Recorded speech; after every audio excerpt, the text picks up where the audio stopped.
In case you haven't been, by the way, don't I look just great?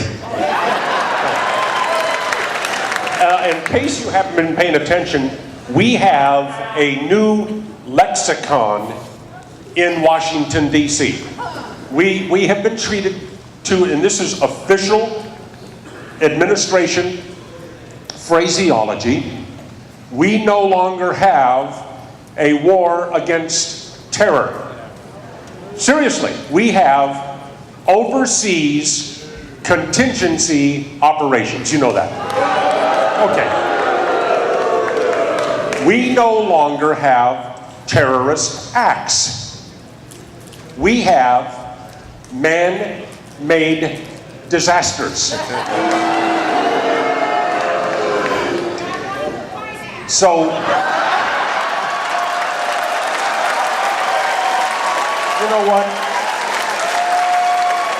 I really hate it when the people out there get ahead of the speaker. Okay, knock that off. Our tax code, 70,000 pages long, is a man-made disaster.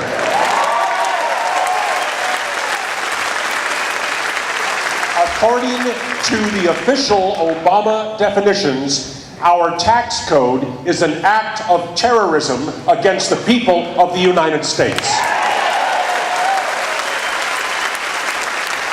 And right here in this room is our domestic contingency operation.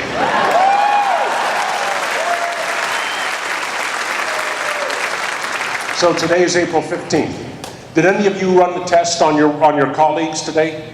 Any of you? How much did you have to pay in taxes? Any of you try that? Yeah. I didn't have to pay anything. I got some back.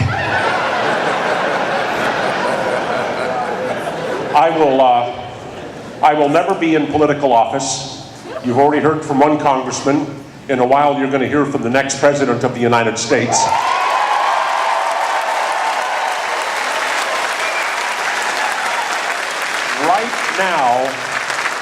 Right now, I swear to you, in the green room, my wife is grilling Mike Huckabee to find out if she will support him. She is giving him a time back there. And trust me, 38 years, she knows how to ask the questions. Where were you last night? But we are being assaulted by our tax code. A lot of you are parents out there. You know, intuitively, you know as parents that you're always going to get more of the behavior out of your child that you reward. You are going to get less of the behavior out of your child that you punish. So our great parents who aren't in Washington, they have elected to punish hard work and to punish achievement, and to punish anybody with a work ethic, and to punish success. And they reward the lack of a work ethic. And they reward slovenliness. Is that a word? They reward laziness. They reward people who won't, as they say in South Carolina, I am sure, who won't hit a lick at a snake.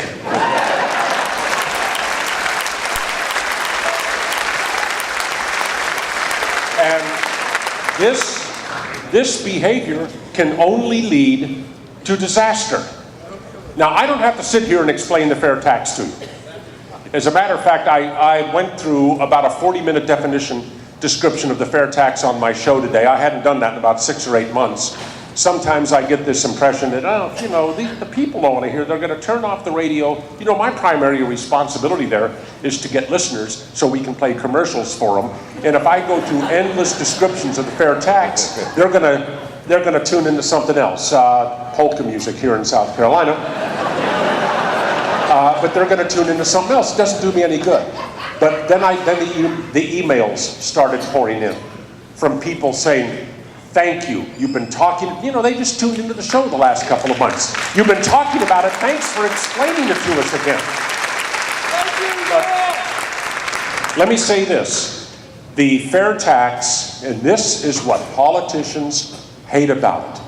Thank God for people like Steve King, for people like John Linder. Because these are people that don't mind giving up power to you, the people of this country. They don't mind that.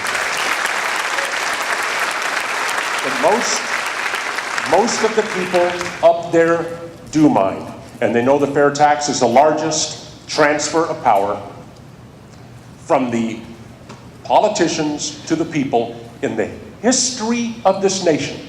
The largest. That's not what they signed on from. As soon as these people get elected, for the most part, oh my God, I'm a congressman. I have a special license plate. I have a fancy office. I can pass laws. I can change people's lives. I am powerful. And the thing that makes me more powerful up here is my political party.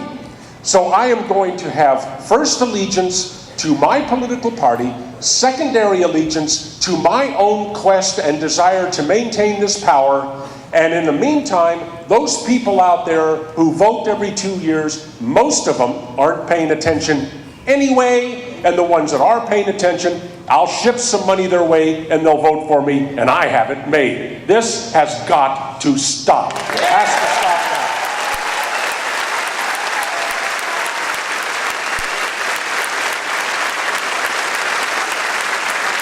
Now, there may be a few people in this room that are as old as I am.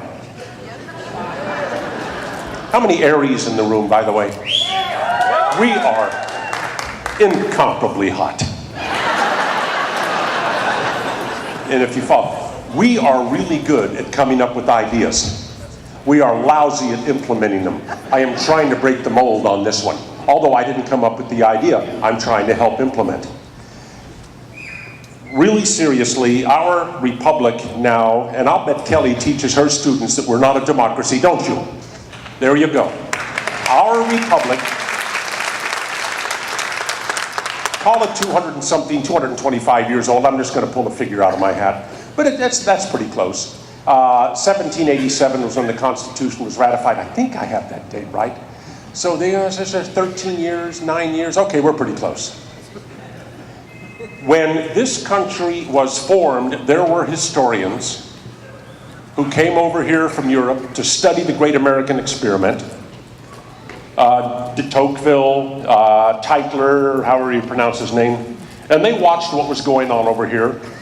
And some of them wrote, they had pretty much the same idea. This is great. This is great. It is going to work just fine until those people over there figure out they can use their ballots to seize other people's money. When they figure out they can use their ballots to seize other people's money, then things are going to change in America. Now, as of 2006 or 2007, out of all the people in this country that earn paychecks, the income earners, you take the top 50% and the bottom 50%. The top 50% are the net taxpayers. The bottom 50% are the net tax receivers. The top 50% is transferring income to the bottom 50%. And that was 2006 or 7. By now, if you are a taxpayer, you may be in the minority. Haven't seen the figures. It'll take a couple of years for those figures to come out. You may be in the minority. We may now have a position, or be in a position, where the majority of income earners in this country do not pay a penny to support the federal government of the United States. Instead, they're receiving money. That is something that is very difficult to overcome at the polls. Now, we had a Tea Party here in Columbia today.